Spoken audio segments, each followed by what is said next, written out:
भाई मैं राहुल जी से पहले तो मैं ये सवाल करना चाहूँगा कि जो झूठ उन्होंने बोला था लोकसभा चुनाव के दौरान, पहले उस पर तो एक बार स्पष्टीकरण देते। घूम घूम कर बोलते थे कि आरक्षण समाप्त हो जाएगा अगर नरेंद्र मोदी जी की सरकार आएगी, संविधान समाप्त हो जाएगा, लोकतंत्र की हत्या हो जाएगी।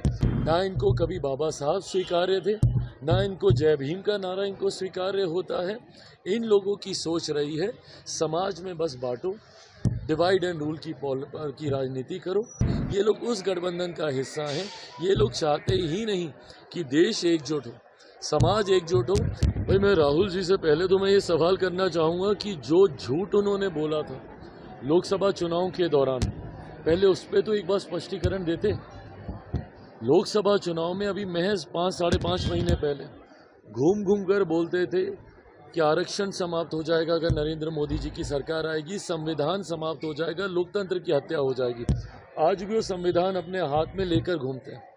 ये वही राहुल गांधी हैं और ये वही उनकी पार्टी है जो आज संविधान की प्रतिलिपि को नीचे नहीं रखते हैं, हाथ में ले लेकर घूमते हैं।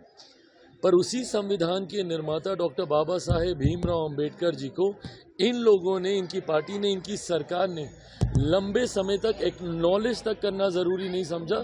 सम्मान देना तो दूर की बात है। 89 से पहले निरंतरता में लंबे समय तक इन्हीं की सरकार थी, इन्हीं के प्रधानमंत्री थे केंद्र में। उसके बावजूद डॉक्टर बाबा साहेब भीमराव अंबेडकर जी का एक तस्वीर तक भारत की संसद में नहीं थी। आज जिस संविधान की इनको चिंता इतनी ज़्यादा हो रही है, इन लोगों ने उस वक्त बाबा साहब को अपमानित करने में कोई कसर नहीं छोड़ी थी। और तो और उनको हराने के लिए इनकी पार्टी के नेताओं के द्वारा षड्यंत्र रचा जाता था जब बाबा साहेब जीवित थे। और आज इन लोगों को चिंता हो रही है। ये वही लोग हैं जो कि संविधान की प्रतिलिपि आज जब दिखाते हैं, पूछिए इस संविधान की हत्या सही मायनों में सन 75 में किसके द्वारा की गई थी? इन्हीं की पार्टी थी ना, इन्हीं के प्रधानमंत्री थे।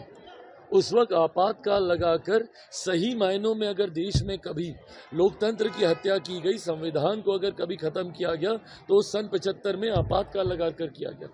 और आज ये लोग संविधान, आरक्षण, दुनिया भर की बातें करते हैं। पूछे इनसे 5.5 महीने हो गए केंद्र में सरकार बने, किसका आरक्षण छीन लिया गया? कहाँ का संविधान खत्म कर दिया गया? कौन सी लोकतंत्र की हत्या कर दी गई? हकीकत है राहुल जी, उनकी पार्टी पूर्णतः दलित विरोधी है। ना इनको कभी बाबा साहब स्वीकार्य थे, ना इनको जय भीम का नारा इनको स्वीकार्य होता है। इन लोगों की सोच रही है समाज में बस बांटो, डिवाइड एंड रूल की राजनीति करो। आज जब मेरे प्रधानमंत्री कहते हैं कि एक हैं तो सेफ हैं, इन लोगों को उसी बात से परहेज है, क्योंकि ये लोग ऐसे गठबंधन का हिस्सा है जहाँ पे जातीयता के आधार पर गठबंधन बनाए जाते हैं, सांप्रदायिकता के आधार पर गठबंधन बनाए जाते हैं, MY समीकरण बनाए जाते हैं। ये लोग उस गठबंधन का हिस्सा हैं। ये लोग चाहते ही नहीं कि देश एकजुट हो, समाज एकजुट हो, राज्य एकजुट हो। सिर्फ बांटने की सोच इनकी रही है और उसी सोच को साधने का प्रयास ये लोग हमेशा करते हैं।